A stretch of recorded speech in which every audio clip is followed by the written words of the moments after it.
BNP নেতাদের কথা শুনলে এখন মনে হয় যে মুখে জুলাই অন্তরে নৌকার শীষ, নৌকার ধানের শীষ মিলে যে নৌকার শীষ হয়ে গেছে, তার বিরুদ্ধে বিপ্লব অনিবার্য।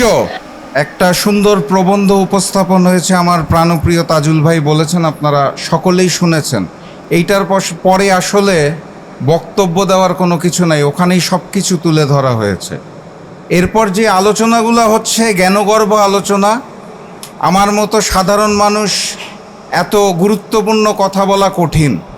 আমি আসলে এত কিছু বুঝি না, আমি খুব সাধারণ মানুষ। আমি যেটা বুঝি সেটা হচ্ছে এই যে সবার মোবাইলে সোশ্যাল মিডিয়াতে গণহত্যার এত প্রমাণ, এত ছবি, এত ভিডিও, এত এভিডেন্স, এত কিছু থাকার পরেও একটা সন্ত্রাসী সংগঠন আওয়ামী লীগের বিচার কার্য কেন ধীর গতিতে চলছে? আমি এই জিনিসটা বুঝি যে গণহত্যাকারী ফ্যাসিস্ট শেখ হাসিনা এবং তার দোসরদের বিচার প্রক্রিয়াটাকে কচ্ছপের মতো গতিতে নিয়ে আসা হয়েছে।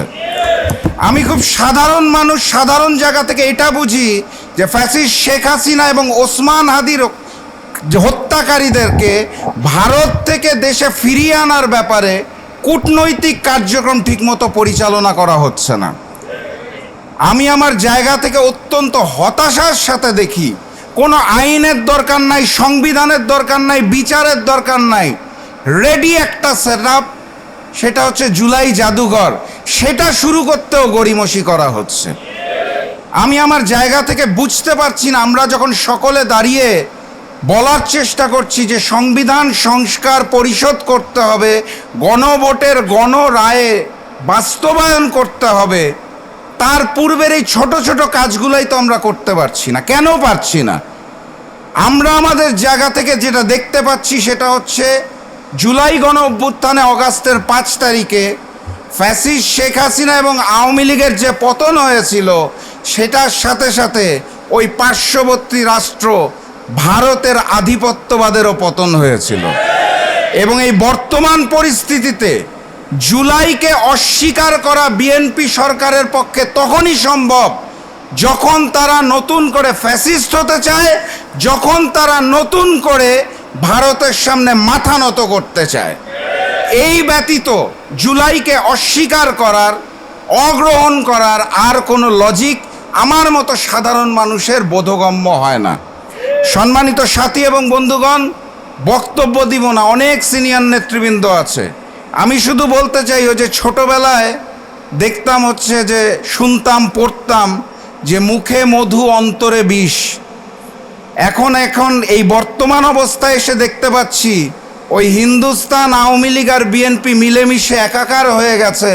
বিএনপি নেতাদের কথা শুনলে এখন মনে হয় যে মুখে জুলাই অন্তরে নৌকার শীষ, নৌকার ধানের শীষ মিলে যে নৌকার শীষ হয়ে গেছে, তার বিরুদ্ধে বিপ্লব অনিবার্য।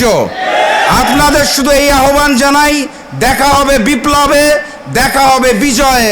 বিজয়ের পথে যাত্রা শুরু, জীবন অথবা মৃত্যু। আসসালামু আলাইকুম। সংগ্রামী ভাই এবং বন্ধুগণ, আজকের জাতীয় সেমিনারে পর্যায়ে আমাদের সামনে বক্তব্য রাখার জন্য অনুরোধ করছি ধানমন্ডি 27 নম্বর 2024 সাল 18 জুলাই ঢাকার প্রথম শহীদ জুলাই আগস্টের গণ অভ্যুত্থানে শহীদ ফারহান ফায়েজের সম্মানিত পিতা, শ্রদ্ধাভাজন গর্বিত পিতা জনাব আলহাজ শহীদুল ইসলাম ভূঁইয়া এখন আমাদের সামনে জাতীয় সেমিনারের বক্তব্য রাখছেন।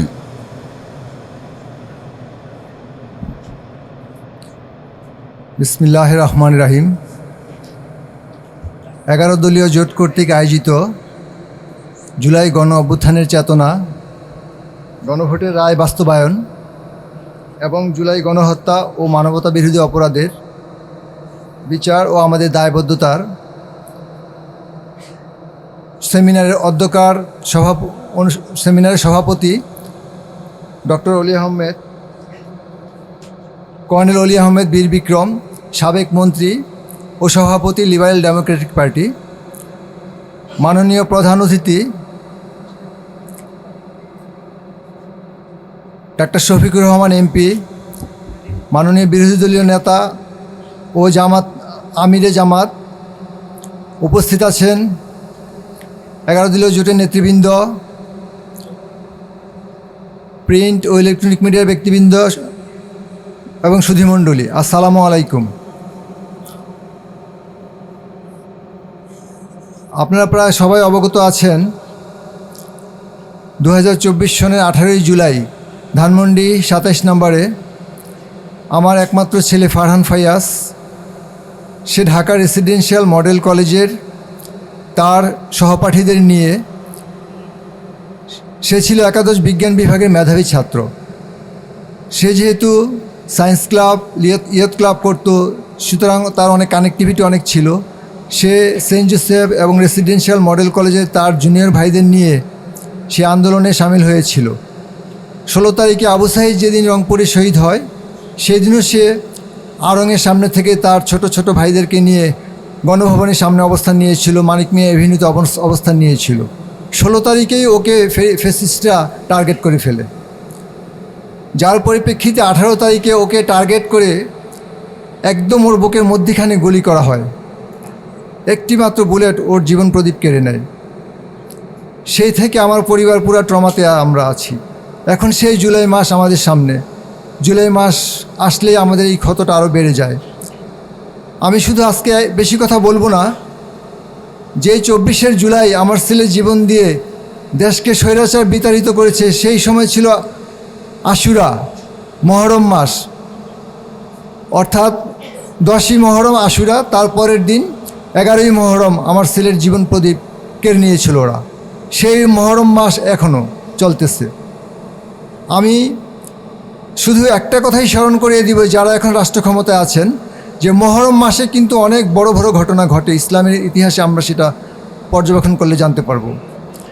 সুতরাং এই মহরম মাসে যে কচি কচি প্রাণের বিনিময়ে আপনারা আজকে রাষ্ট্র ক্ষমতায় এসেছেন, আজকের সেমিনারে আমি যে কথাটা লেখা দেখতে পাচ্ছি যে দায়বদ্ধতা, আমাদের দায়বদ্ধতা, আমি বলবো যে আপনারা রাষ্ট্র ক্ষমতায় এসেছেন, আপনাদেরও কিন্তু দায়বদ্ধতা আছে।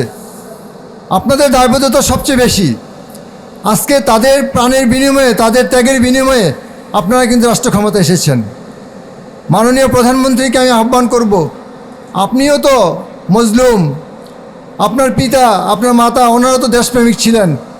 সুতরাং আপনি ইতিহাসের মহানায়ক হয়ে থাকতে পারবেন যদি গণভোটের রায়টা বাস্তবায়ন করেন। আজকে আমি আমার বক্তব্য লম্বা করব না, আমি একজন শহীদের পিতা হিসাবে আমাদের কষ্টের জায়গা থেকে আপনাকে অনুরোধ করতেছি, আপনি অনতিবিলম্বে এই গণভোটের রায় বাস্তবায়ন করে জাতির সামনে আপনি মহানায়ক হয়ে থাকেন। ধন্যবাদ সবাইকে। আসসালামু আলাইকুম। সম্মানিত ভাই এবং বন্ধুগণ,